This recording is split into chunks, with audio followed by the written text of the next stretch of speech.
Okay. So I want to go back to where I mentioned that we have a mental health network in the United Church of Christ. Did you all know that? Some of you, maybe. Have you looked at any of the resources the Mental Health Network offers? Carlos, I know you have. If you hadn't, I'd be upset. Has anybody looked at the website to see what resources we offer? Yes. There is a lot of information. It's mhn-ucc.org. That's the Mental Health Network. I am doing this commercial partly because I am the vice chair of the Mental Health Network, and I have been serving on the board of directors for 10 years. And my term will finally be up in the fall, and I have to take a year off. And I'm not upset about that. The Mental Health Network is a great resource. We are actually currently offering 2 different groups for clergy who are having symptoms of mental health challenges during this COVID-19 time. So let me know if you're interested in that, and I can certainly send the information to the conference office so it can go out as need be. So the Mental Health Network's primary initiative is WISE. Have you heard of this? WISE is welcoming, inclusive, supportive, and engaged for mental health. And it was passed at Synod, I don't know, 5 or 6 years ago at this point. We now have, I don't know, 15, 16, maybe 17 churches that are officially WISE. We have many who are in the process of becoming WISE. There are 10 steps. It's on the website. I'm not going to take the time to go through all 10 steps. But the first one is talk to, well, we say it as talk to the pastor, but if you're the pastor, you want to talk to your leadership. So talk to your council or whoever, whatever leaders you have. It's very much like the open and affirming process. There's some guidelines for steps, but mostly we want you to get education around mental illness, what it is and what it isn't, and what your church can do. So that's essentially what WISE is. We offer or have offered 2 WISE conferences a year. We've had to cancel our Pennsylvania conference because folks weren't quite ready to do that online. We are talking about offering one in the fall online, and that will be in Indiana, Kentucky, or hosted by Indiana, Kentucky Conference. If you have other questions about WISE, be in touch with me. I have done a lot of conversations with church leadership and congregations around WISE already over Zoom, even before these days. So I'm happy to do that. The website will have information about WISE. It'll have information on Mental Health Sunday and resources. And the board is putting together a video that you could share during your worship, whether it's synchronous or asynchronous on Mental Health Sunday, if you choose to do that. Do you have questions about the Mental Health Network or WISE that I could answer in this time?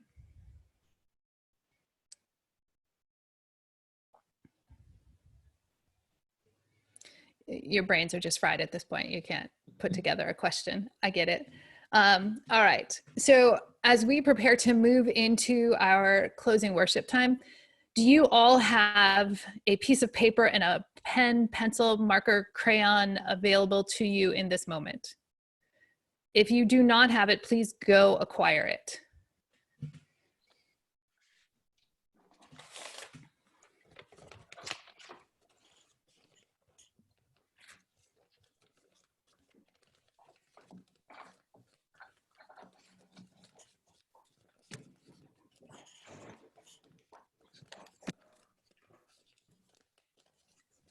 Wait till people get back. Stand up, stretch, do whatever you need to do.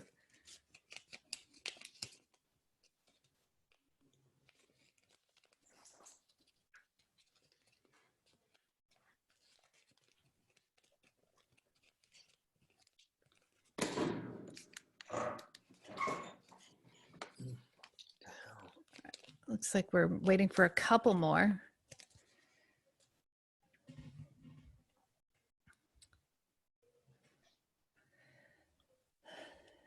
So while we're waiting for folks to come back with their paper and pen, overall, how was this? I know it's a long time to be on Zoom. How are you feeling about the format? Because you may not be the last group that wants me to do this. I would just offer thanks for creating space for small group, because it helps give us space to communicate and connect, process information without just having an overwhelming sense of everybody all together the whole time. So thank you. Glad that worked. Any other feedback? I've been taking another class that has twice as many people as we have here. And I feel like you gave us a little bit more space than we get in the class. And the breakout groups were perfect because that was where we could really explore some of the questions we had so that we weren't interrupting your presentation. And I really do hope that you plan on giving us the PowerPoint so I can add my notes inside the PowerPoint because I'm visual. Sure. Thank you. It's been really fabulous. I really appreciate it. You're welcome. Thank you. I have a question about your book. I don't see a Nook version, and for those of us that, because family works for Barnes and Noble, aren't allowed to purchase Kindles, is that something that is in the works, or is that you have no control over that? I have no control over that. Apparently Chalice works with whoever makes books for Kindle. My only suggestion is that you use the Illicit app and read it on your phone instead of purchasing Kindle. Well, I use the Nook app, so. Well, there you go. Yeah. So in other words, you're telling me that I have an excuse to actually buy a physical book? There you go. Buy the physical book. Thank you. I like having permission to do that. Yes. I personally think the physical book is better because there are resources in the book that you might find handy that are less accessible when it's an ebook. Like there is a page for you to write down the resources that are in your community, like right there in the book. It looks like you can't see because my background thinks it's noise. Anyway, there's a list that allows you to write down the contact for the community mental health clinic, the local suicide or mental health crisis hotline, local mental health provider for youth, for LGBTQ youth, for adults, for seniors, and the local contact for the National Alliance for Mental Illness. Like, it's hard to do that in an ebook. But I don't care what format you get it in. Just get it. Well, normally I would have them for sale, but you know, it's really hard to push it through the camera.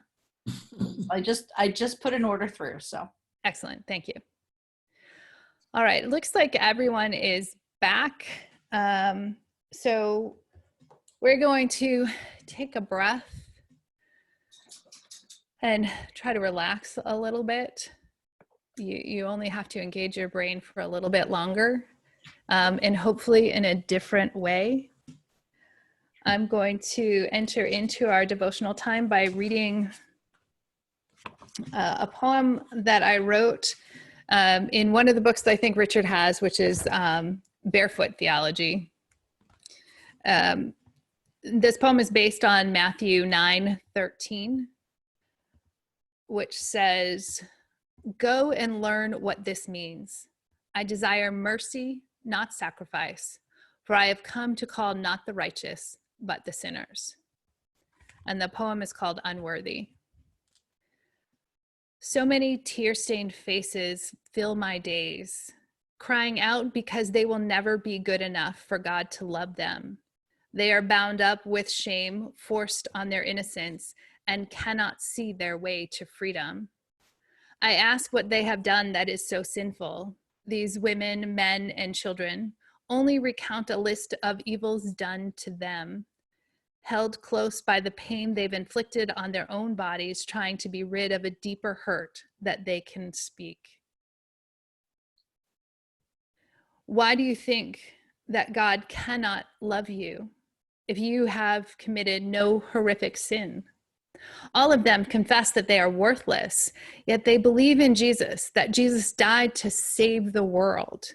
Yes, God so loved the world without excluding you.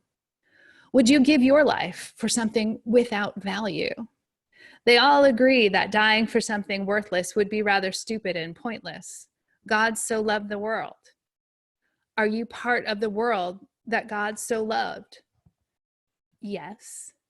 Then you are not worthless. Jesus died for you as well as for the rest of creation. Are you sure? Absolutely. Are you willing to tell God that a mistake has been made, that you are outside the bounds of God's love for the whole world? Well, when you put it that way, maybe I'm wrong. Maybe God loves me. Maybe there is hope. Maybe I am more than this collection of pain. Yes, we are and always have been. So now I invite you into a time of prayer where you can lift up those you know who are struggling with mental health challenges, who might be struggling with thoughts of suicide, those who have lost loved ones to suicide, whoever is on your heart in this moment. And there's no risk, even if you name yourself, because we're all on mute. So let's spend a few moments in prayer, and then I have a closing exercise for us.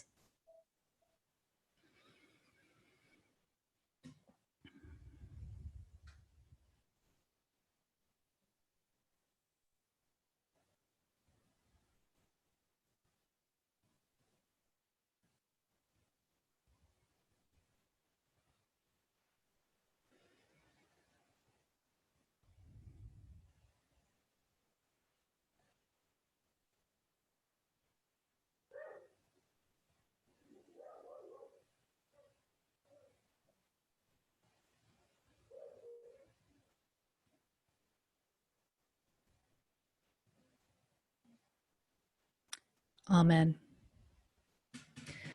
So now, with that piece of paper, just a regular piece of paper, I want you to write these words on it. You are a beloved child of God.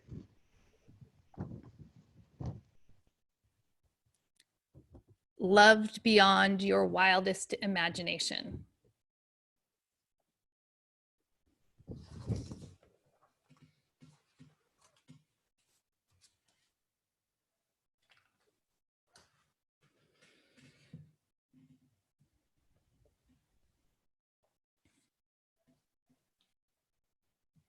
You are a beloved child of God, loved beyond your wildest imagination.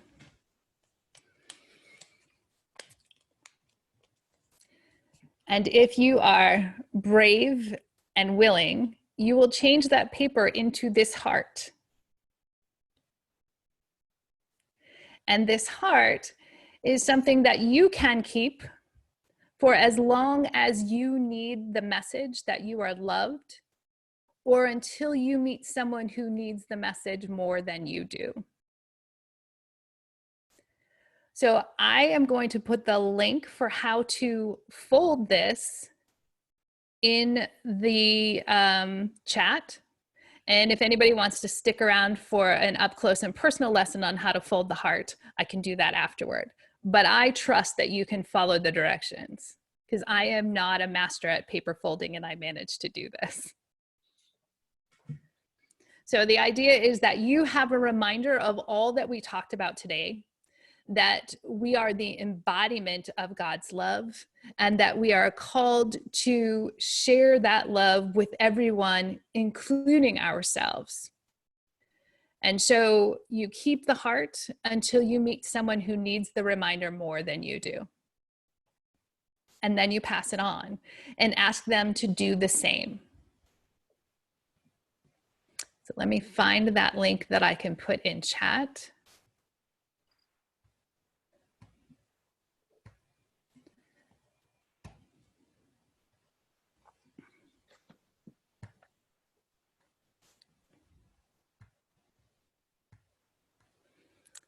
And